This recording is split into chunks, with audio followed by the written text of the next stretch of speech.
Today's show is brought to you by Imperial Yeast. You hear us gushing over Imperial Yeast all the time, and that's because their yeast performs for us in every batch that we brew. Imperial Yeast is adored by commercial breweries and home brewers alike. Their Pitch Right pouches are jam-packed with over 200 billion fresh yeast cells, guaranteed to deliver flawless, fast fermentations every time. Imperial Yeast strains are grown by a team of pro brewers and home brewers who live to help other brewers learn more and ferment better.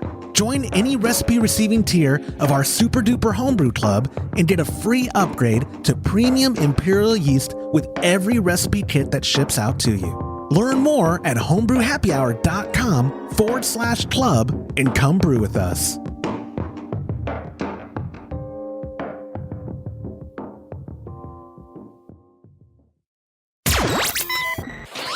Entertaining shows with content that spreads information and sparks discourse throughout the community. This is the Pearl Media Network. CMBecker versus Perlick flow control. What is a diacetyl rest? Compensating for evaporation and brewing a better pills. This is Homebrew Happy Hour, episode 249. Hello and welcome to the Homebrew Happy Hour. This is the show where we supply the answers to your homebrewing questions and discuss all things related to craft beer. If you have a question you'd like us to discuss on a future episode, you can go to homebrewhappyhour.com and click on that submit a question link at the top of the page, or now you can call or text them in by using 325-305-6107. I am your host, Joshua Stubing. Today, I'm joined by the Director of Operations at CMBecker.com. Over there, Mr. James Carlson, as well as the President and Chief Keg Washer of KegConnection.com, Mr. Todd Burns. Gentlemen, welcome to another fun episode. Oh, hold on. Oh, you muted us again, didn't you? Yeah. Yeah. Hey. So even the second time, quit moving your mouth. You're unmuted, you jerk.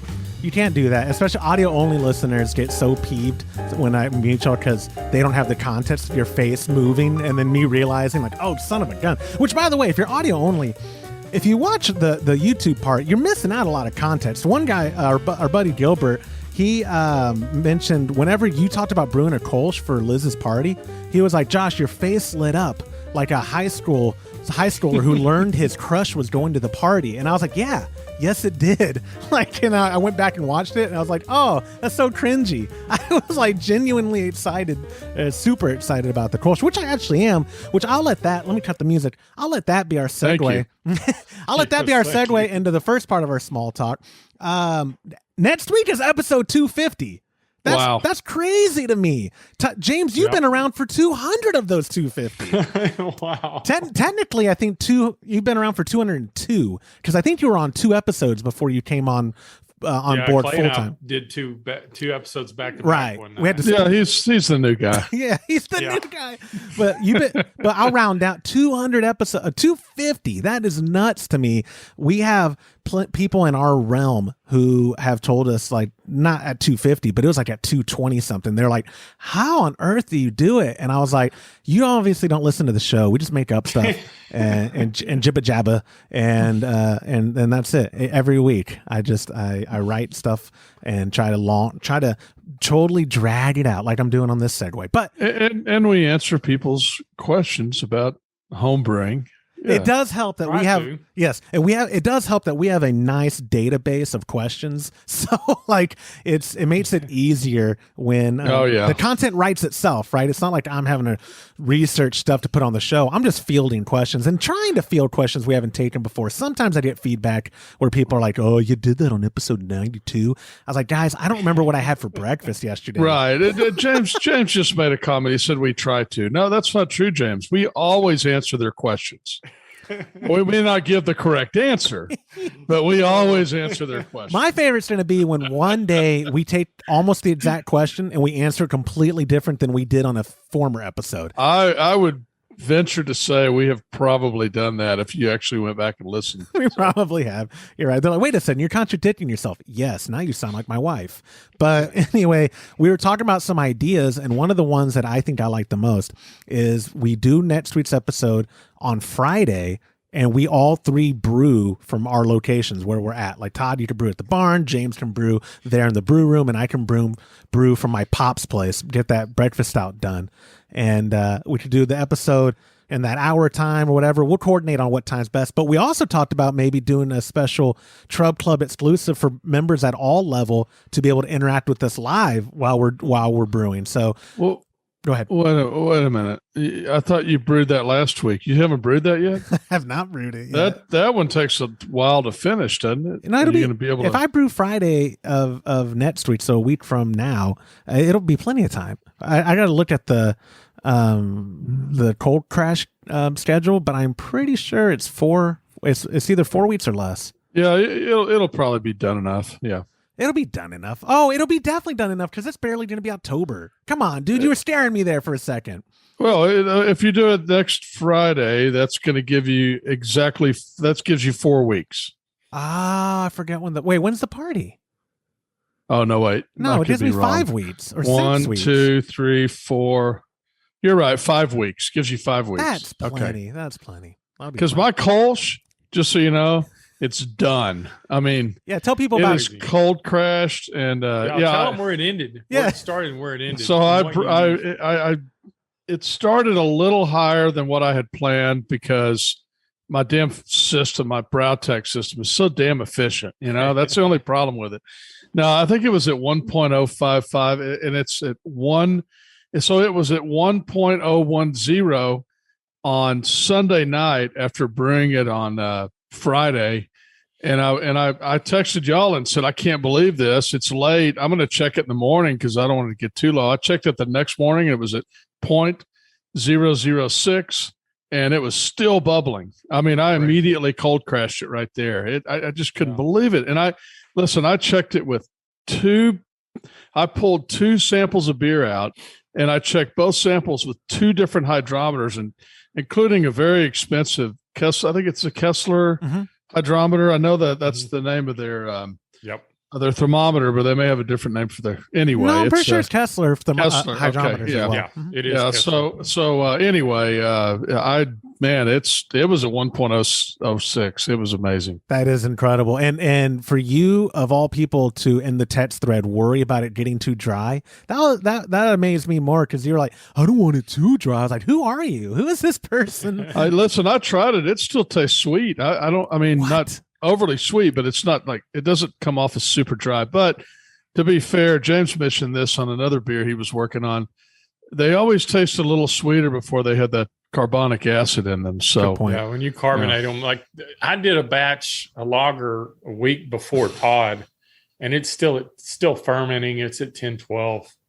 Dang. I didn't have any imperial yeast to use, so I remember so we had to use dry. We had some yeast that we were questioning the date on. It was starting to get old, and I said, well, I would normally put 4 in because I actually I brought it all the way to almost about 17 and a half, 18 gallons. I was going to put 4 in, and I said, you know what? This yeast is a little older. I'm going to put 5 in. I don't think I needed 5.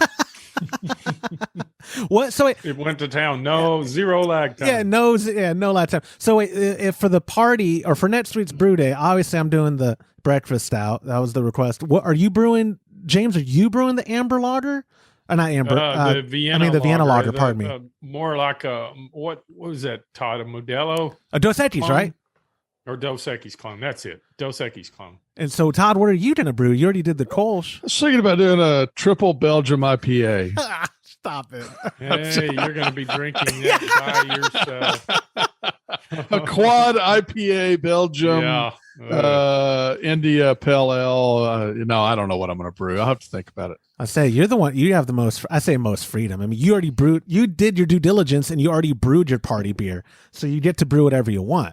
Now, yeah, it's going to be for the party. Do you think you'll have pale ale on tap at the party, or has that already kind of been gone through? So I think there's 3 kegs at my house, and James said save them for the party. I'm not going to tap those. I'm actually going to put a lock on my kegerator before you get there, Josh. That's tonight. And I'm going to.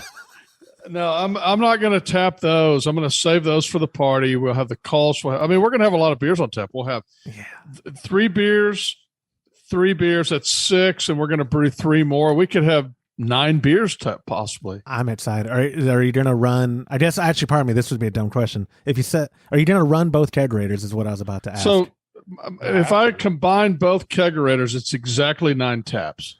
Yeah. That'd be perfect. Oh yeah, that'd be nice. Really cool, wouldn't it, to have 9 beers on tap? It is. Well, I was talking to my pop about, which by the way, he's listening. I'm not going to remember to ask you about Friday next week, but just message me, Dad, if it doesn't work for you, and I'll figure it out. But we're counting on you, Scott. Yeah, we're counting on, and you do have to be on the live brew day if we're brewing. You can't get out of it. But he's been a requested guest to bring back on, so that'll work out too.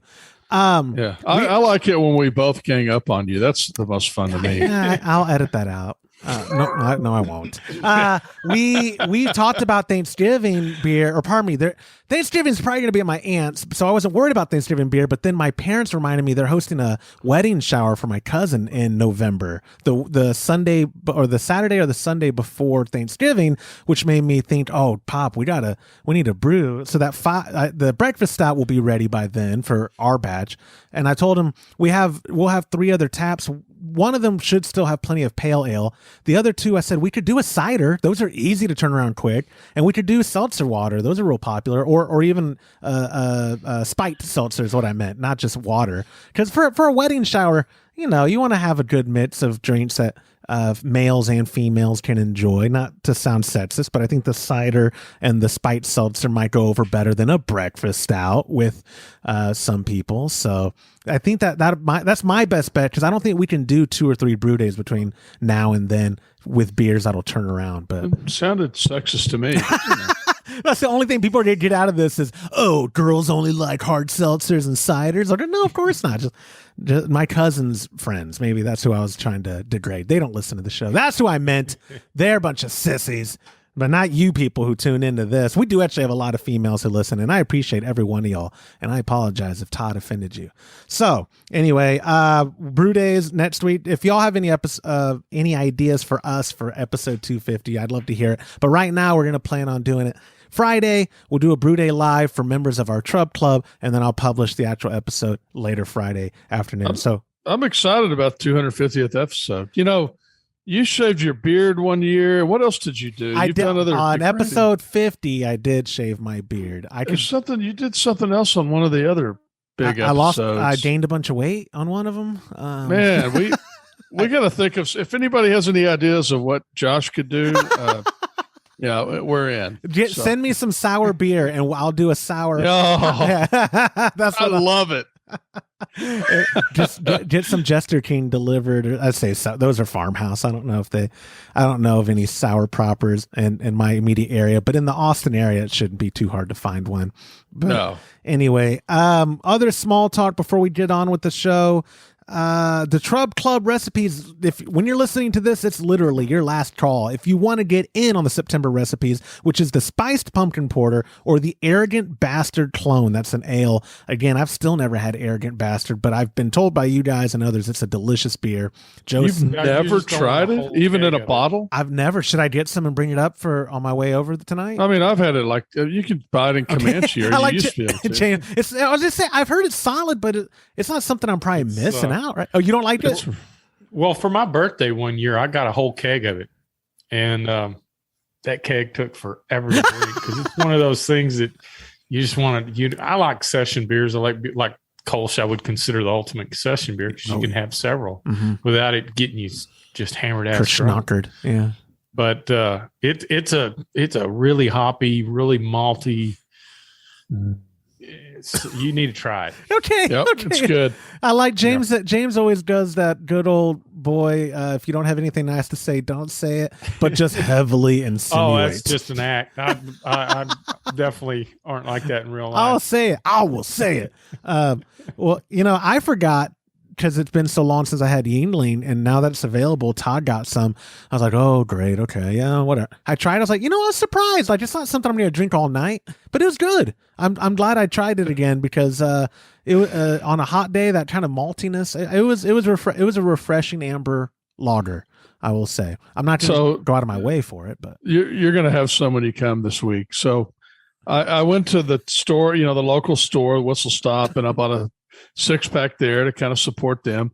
And then I was at the liquor store buying a gift, and they had it on sale there for like, I don't know, it was like $14 for a 12-pack. So I bought a 12-pack. And I was like, man, I got a lot of Yingling now. My wife gets home from being out of town. She stopped at Costco and bought me a case of it. Yeah, you're first. Hey, that's what. Let me small talk this real quick. And if anyone complains, I'll find where you live and punch you in the mouth, because Liz is a saint. She was in town last week, and this weekend she cooked dinner. She came into town to visit your daughters and to spoil them, and then she decided, I'm worth spoiling, which thank you so much, Liz, because I am worth spoiling. And she brought dinner over for me and my entire family with your mother-in-law, who is also a saint.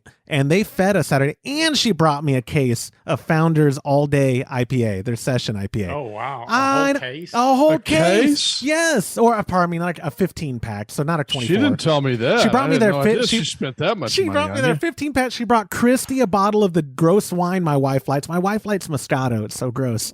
The sweet wines just don't sit well with me. And so brought her one of those. I got that Zinfandel that you said she liked. So we had it was on Saturday. I had a great time, man. Gotten to visit, talked about Todd the whole time. It was only good things. But yeah, your wife, speaking of bringing home beer, she just surprised me because I hope you like this. I was like, that's like one of the few IPAs I go out of my way to get. I love their session IPA because there's not a whole lot to it.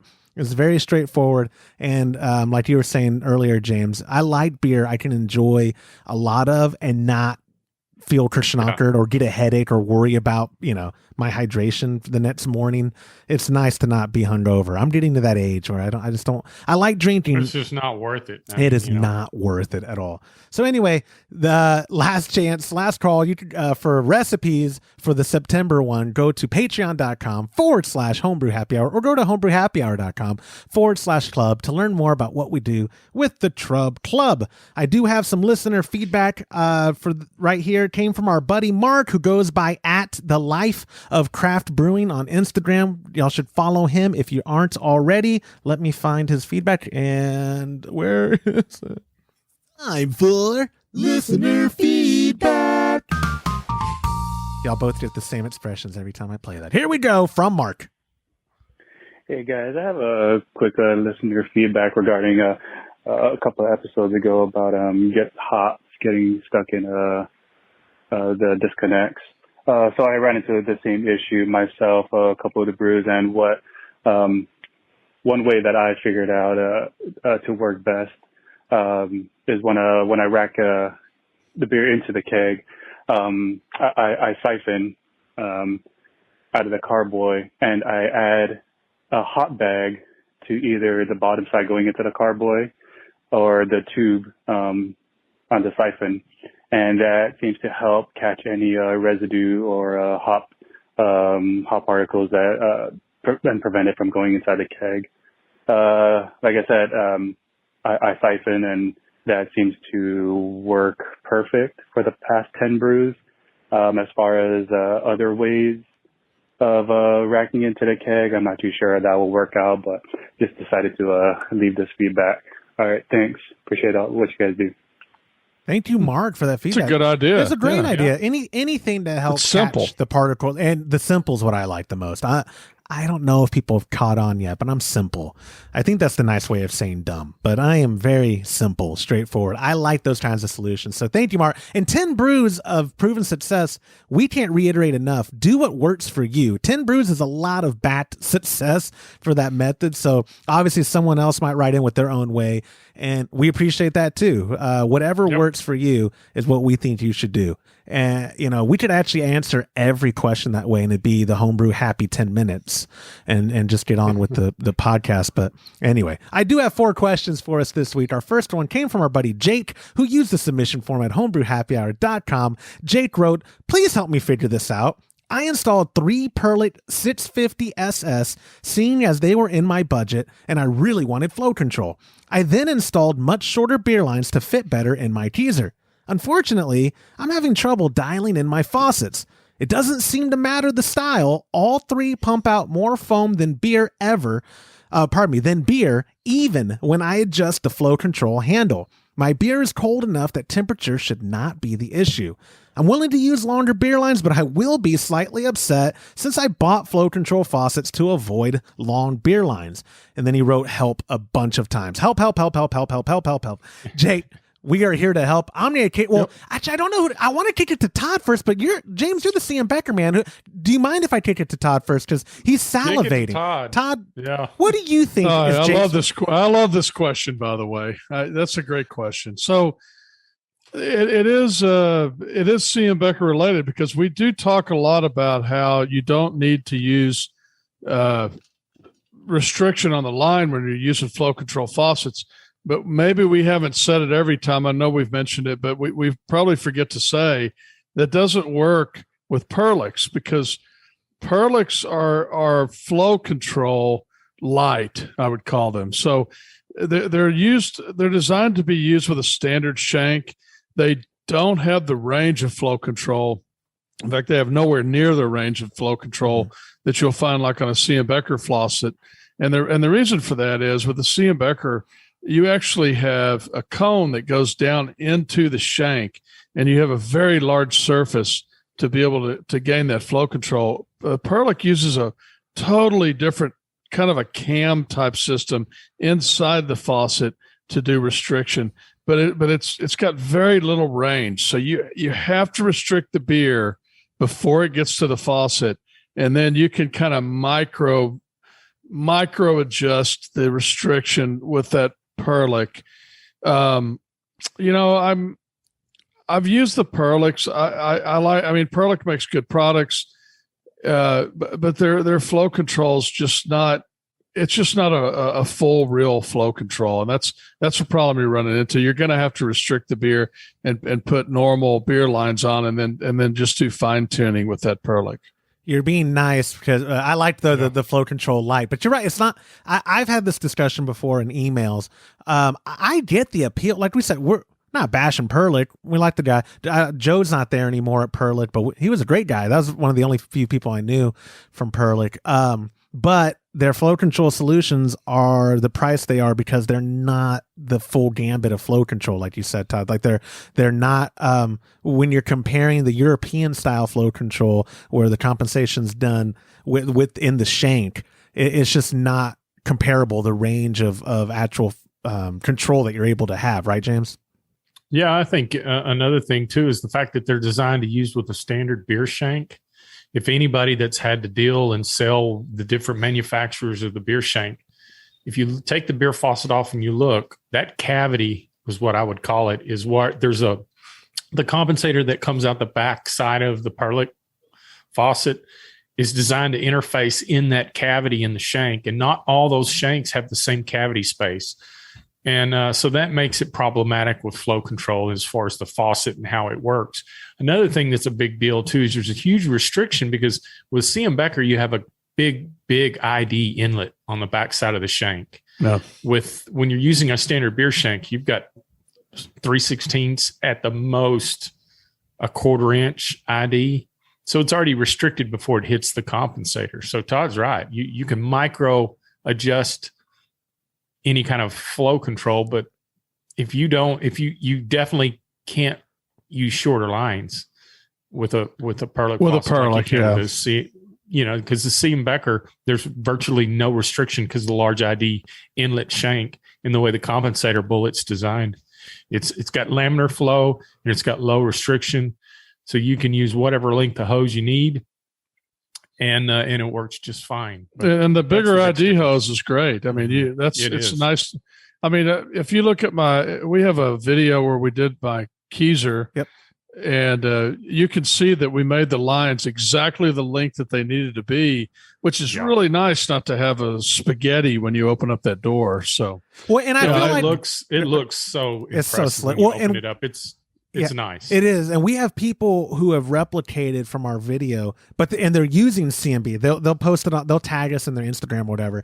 And I feel like maybe I need to go back in that description, Todd, and just remind people this video is in the context of the parts we're using. Because we don't want, like if you're watching that video and you're like, instead of getting those V10s, well, I would say if you're budget conscious, get the X2s, guys. Like that's what I would. Or pardon me, X1, X2 is not flow control. I would get X2's standard. I would get the X1, which is what I have on my pops. Y'all helped me configure those towers. Those were been life changing, and they're fantastic, and they're full flow control. They're just not stainless steel. They're that food grade plastic. But they. I use both. Up? Yeah, what was that? Sorry, James. You have it hooked up and yes. Oh, it's perfect. Yeah, it's perfect. My dad loves it, and it makes it easier too, even when people are visiting, to adjust it for where I know, like, oh, you know what? A lot of people are drinking today. I can open this one up a little more, or on the breakfast style, maybe I keep it a little restricted, a little bit more, and people don't even have to mess with the lever. Everyone's happy. Todd does a good job of dialing in the V10s. But anyways, where I was going with that is people watch those videos of us on those and maybe think, I'm going to save some money, get these Perlick 650s, not realizing you can't do the shorter blue lines like we did in that teaser build with them without also probably having some issues. Or Todd, you think I'm wrong?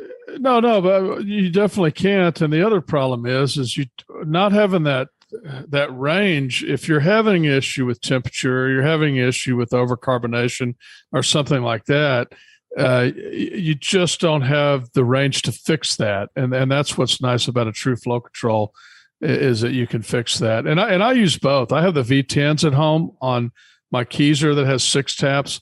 And then I have the X1s on my kegerator that has 3 taps.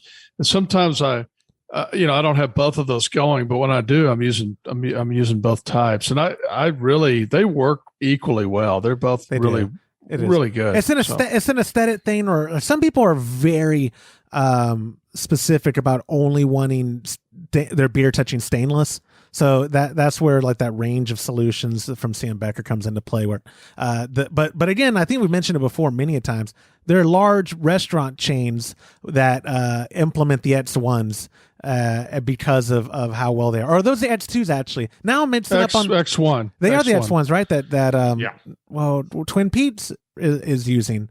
Yes, and then some others. Yes. I was gonna say that fine family establishment, Twin Peaks, where I was going to take my wife on our wedding anniversary to, but she didn't want to go. That place. I wonder why. Yeah. No, but then also too, we have a lot of Great Divide is using the V10s in their tap room, and then I believe Hofbrauhaus Chicago or which one? It's in Pittsburgh. Pardon me. Yeah, isn't that where HomebrewCon is next year? It is. Where do you get some good photos? I reached out to the guy I know there and told him that was gonna be in his town, and to look forward to us coming in and seeing him. And he said that he was excited to see us.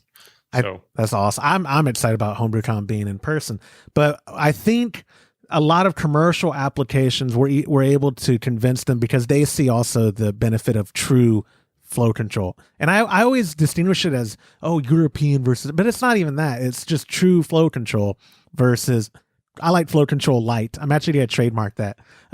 Flow control. Yeah. No one from Perlick listens to this. They can't get offended. And also, too, good luck getting, Perlick has like a 4-week delay anyway of getting. Well, the funny thing, it's the only company ever, they have a 30, they told us yesterday or the day before, they have a 30-day delay on entering orders, even if the item's in stock. I'm like, wow. Yeah. This COVID stuff is just nuts. I mean, all the delays and all the issues, and we there's so many things we can't get right now, or have extreme delays on.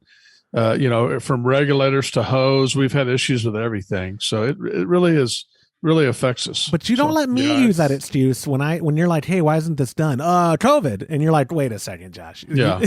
You've already been over that. All you gotta do is send an email. I'm trying. My typing's delayed. About COVID. Anyway, so yes, Jake, if you have any additional questions, this is literally the kind of stuff Todd and James love emails about direct, or helping you come up with a solution, or even figuring out, like, hey, here's the minimum tubing for the liquid side that you'll want to put in if you're dead set on keeping those Perlitts. Because I know, obviously, the easiest solution I'd say is swap those out for some X1s, but you do whatever you want, Jake, and Thank you for submitting the question. This is a great time to remind you, if and when we take your question on a future episode, we send you a $25 gift card to kegconnection.com, where you can use that to buy some X1s. Moving on to question number 2, came from our buddy JP, who used the submission form at homebrewhappyhour.com, and he wrote, "Guys, I love your podcast. I love Kolsch too. Joshua is the best." That was good. Oh, wow. With that out of the way, which was not me sucking up at all, because I actually do like the podcast and Kolsch, but not me. I do have a question for you. I've only brewed ales, which means I know nothing about diacetyl rest. I'm looking to brew my first Kolsch, and I'd like to know if you could tell me about what diacetyl rest even means, why you do it for lagers, and if you would recommend one for my Kolsch. I know it is considered to be a hybrid beer, but I don't know if that means to do a diacetyl rest. JP, I'll start off by saying I've never done a diacetyl rest for Kolsch. James, am I been doing it wrong? No. The only time you have to worry about a diacetyl rest is when you're using lager yeast. So because the fact that lager yeast ferments in a colder temperature, a byproduct of that specific strain of yeast is diacetyl, which is kind of a buttery butterscotch taste. The problem with not performing a diacetyl rest, especially with the like the pure German strains of yeast, is the yeast will eat the diacetyl if you bring it up to room temperature. So if you've got a yeast that is, and they'll tell you, the manufacturer will tell you on the side if it produces any like sulfury notes or lots of diacetyl. You just want to hit, when it hits about 10-20, you want to have enough sugars left. Here's the thing. You could do as diacetyl rest only if there's sugars left in the wort.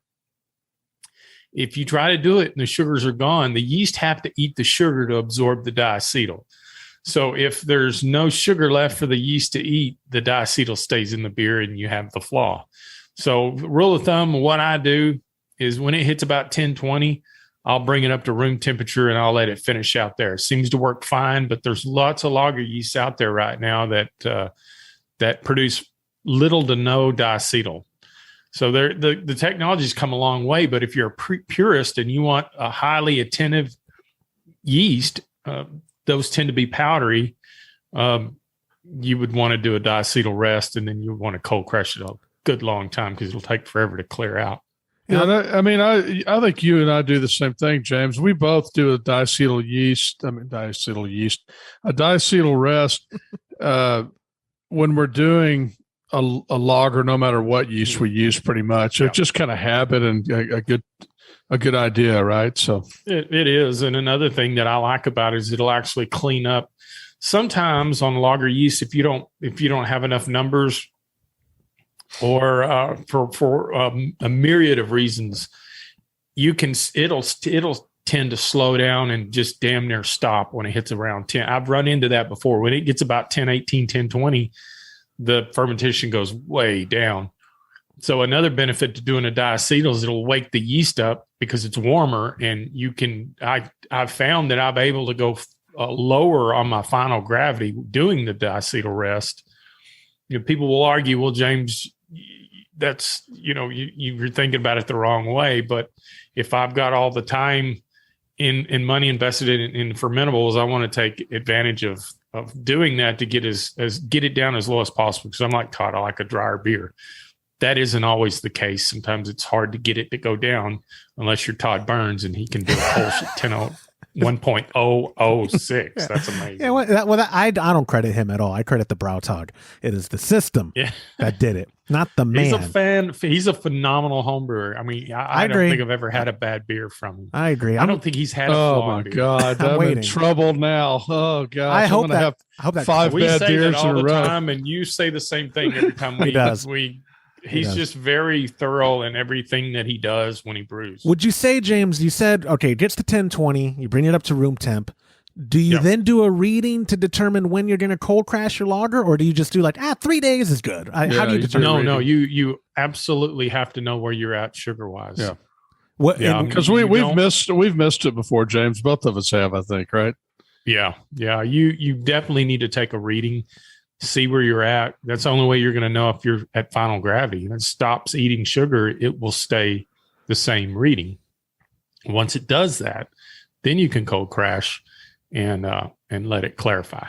And I that's think what we do. Between this question and Todd's kolsch is a good reminder about the importance of constant readings when you have doubt. If you have any doubt of like how much activity is still going, because Todd, if you'd have just set it and forget it, what do you think it could have gotten down to? Like if you didn't, I don't know. I've never seen it get lower than it did, but I mean, it was still bubbling, so it would have gotten lower, I guess. I mean, it was still bubbling a fairly decent amount, which is crazy. It was motorboating. Whenever you sent us that video, you're like, "Oh, I'm cold crashing." I'm about to go. It was. I mean, I'm not quite motorboating, but he might have been the first one to invent a brute kolsch. You never know.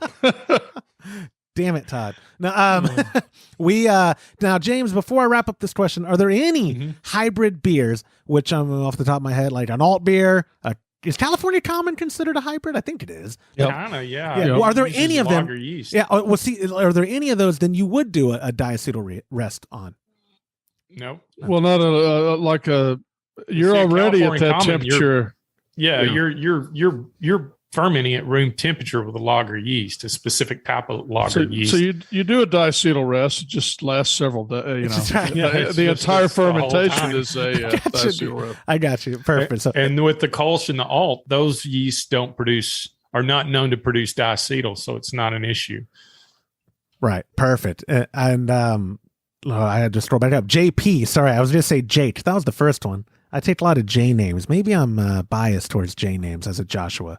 Anyways, JP, thank you so much for submitting your question. Again, if you need more elaboration or something, or if you have something to offer and you're watching this or listening to this, put in the comments below on YouTube, or if you're a listener only, you can email them, joshua@homebrewhappyhour.com, because when we take that listener feedback, we also give you a $25. I'm just giving Todd's money away. I'm Oprah Winfrey of the draft beer industry. You did a gift card and you did a gift card. So anyway, moving on.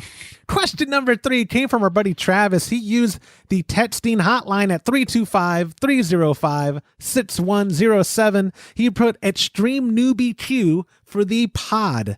Do I compensate for evaporation before starting or during brewing? I can up volume whenever. I'd just like to know when it's best. It's a great question. I know when my pop and I were doing extract, we always compensated at putting it into the fermenter, right? Like we compensated kind of during cool down is when we would compensate to bring up to volume. What do you think, James, is the best policy, to start off with more than you need? Because you could use Brewer's Friend. Necessarily. Go ahead. Well, here's the reason why I think if it depends if you're doing an extract or all grain. If you're doing an all grain recipe, and you put too much in there, you got to remember you've got hops. Unless you put hops in a bag, you could extend the boil, and then that could affect the bittering, possibly. Some people would argue, well, James, hops will only produce so many bittering units on a given amount. But, that is possible, and I've experienced that a little bit. But if you're doing extract, doesn't matter. You can top off. I always topped 5 gallons after I pitched before I pitched my yeast. When I moved it into the fermenter, I would top it off to 5 gallons. That's what we did. The yeast then. Yeah, that's what we did. Todd, for you, go ahead, James. Sorry, finish your thought. No, I was just going to say, if we like what we do with the Brautag is we'll boil down, and we'll start with a lower amount of volume, and if our gravity's a little higher, we'll add at the end. I mean, that doesn't hurt anything either. I mean, we've done it with good results, and Todd can expand on that.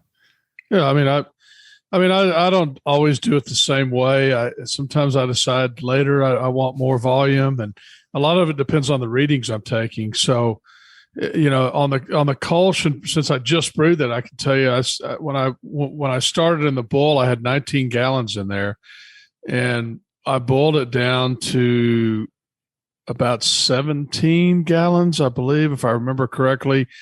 And then I decided to add a little because the gravity was just so high that I wanted it to be, the starting gravity to be a little lower. So I think I took it up to 18 at that point. And what I did was just to add water like in the last 10 minutes and let it boil a little bit the last 10 minutes, because you're not going to lose much at that point. And then cooled it down put it in the fermenter. So You're old school. You still don't use any technology tools. Like you don't use brewers. Like you don't have your phone up with Brewer's Friend, do you? I put the recipe in Brewer's Friend before I brew, but then I don't actually use any of that. I just, yeah. I mean, we love, and that's not disparate. I'll just say though, like James utilizes all like the tools you can, and I say that James is also though like a man of habit, right? Like Yeah. especially if it's a beer you've already brewed, you're like, I know what I'm going to do with this. You do the readings, and you're like, I know what I need to do. If it's too high, I need to dilute it a little. Here's some water, blah blah blah. Guys like me. Yeah. And I won't throw any listeners under the bus, but a lot of people have told me, thank God for Brewer's Friend or Brewfather or Beersmith or whatever. Because, like, I freak out, like y'all know, any given brew day where it's like, oh, our numbers are off and we're about to boil. What do we do? And the question, you go and I can go on Brewer's Friend and it tells me the obvious. Add water or boil down or do whatever to compensate because there's all those calculators. So I was just plugging. Again, how great it is to be a home brewer in 2021 because we have the tools. We don't all have the experience and the confidence that a Mr. Burns might have, but I do have the confidence of Brewer's Friend and frantically texting James Carlson. Brewer's Friend's fantastic program. I did put the recipe in Brewer's Friend. I always like to put them in there and just check everything. And then obviously I need to know how much water to start with, right? And I did all the calculations, and it was about 13 gallons. And then I said, okay, I got to pull 3 gallons out of there before I start.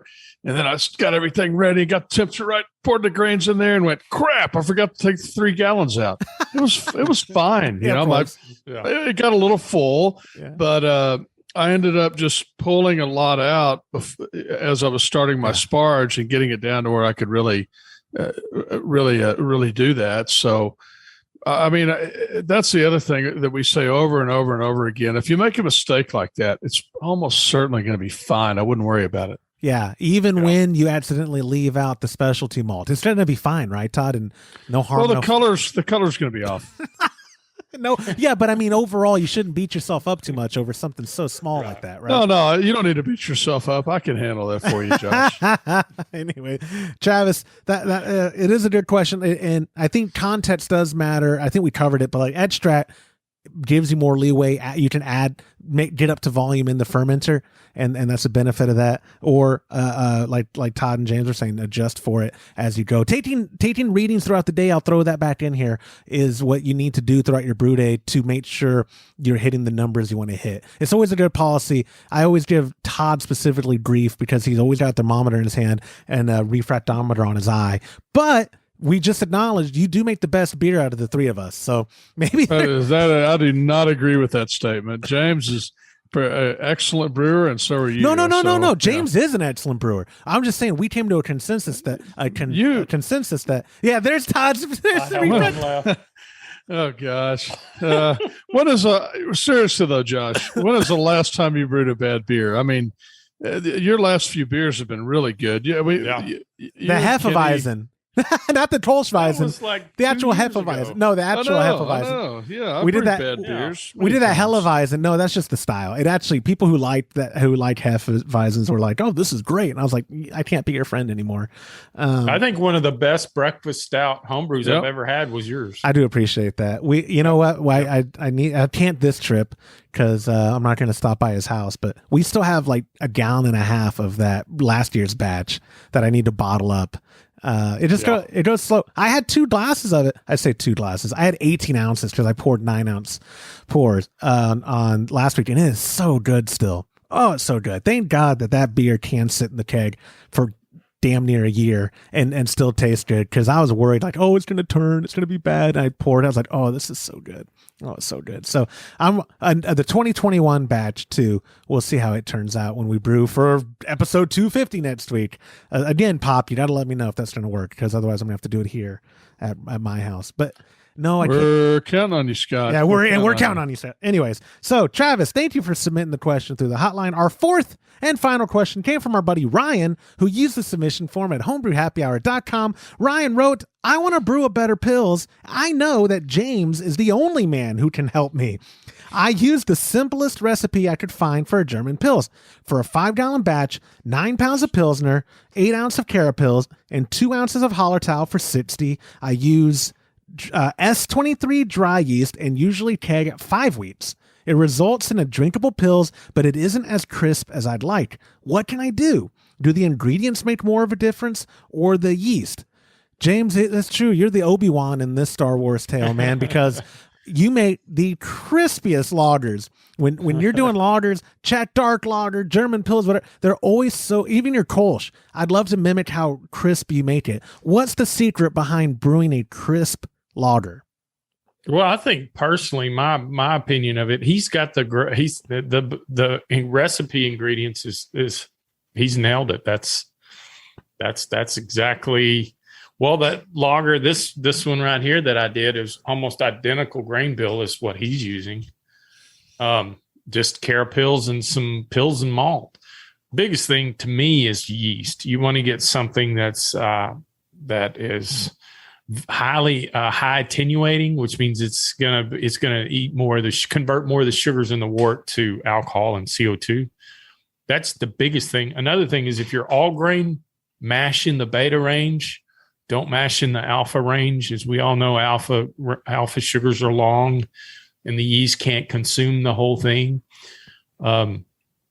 Beta, the sugars that are created are a lot smaller, so they get consumed by the yeast. More of them get consumed by the yeast. So if you want to think about it this way, dry is B, big fat beers, I would call it not malty, but sweet and big bodied beers are alpha.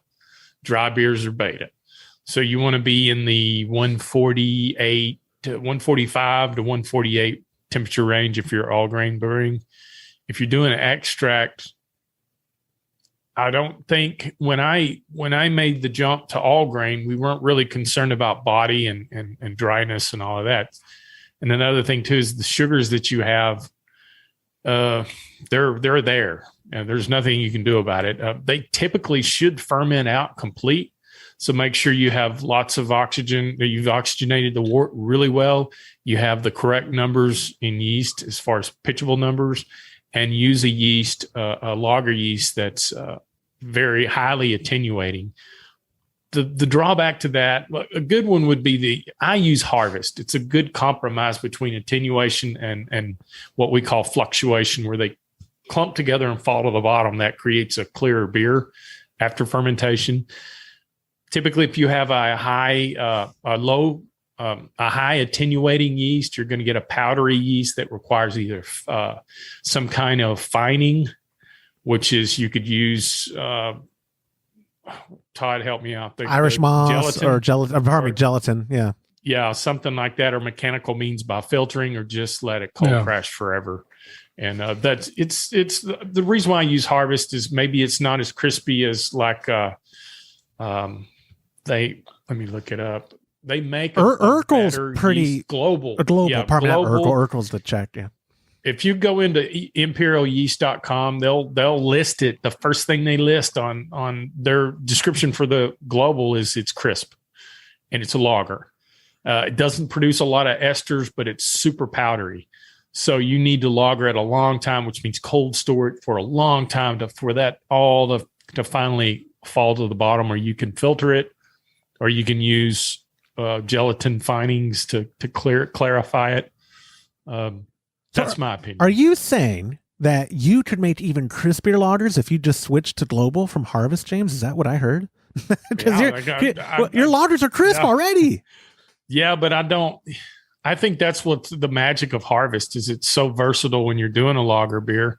I look for that, but I don't know if I've used the global once before, and they're not lying when they're saying it's powdery. It's pretty darn powdery, and I would rather have I'll tell you what put the thing in my head is I brewed some beer for Todd, and it was an opening day. It was a big deal for Todd and his friends, and he took the beer to his barn, and riding in a truck from here all the way to his house, it disturbed the beer and it got cloudy and nobody wanted to drink it. And I don't blame them. I think appearance is a lot. So if I choose a yeast, I would, if I'm having to lean towards a little lighter, crispier, or clearer beer, I'd probably lean towards clear beer. That's a good point. But like you It's said, really hard to get it. and it's super not bright. a huge difference though. And I can't imagine, because like I said, you've dialed it in when you're using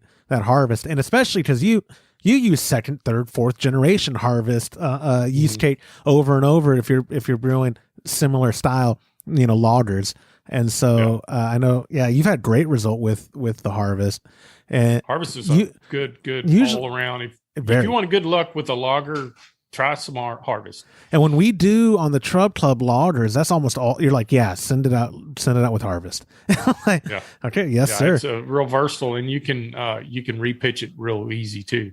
Owen would probably not want me to say that, but we've harvested a lot of harvest. Yeah, no pun intended, Owen. No, you should get a fresh pouch every time. You don't need to.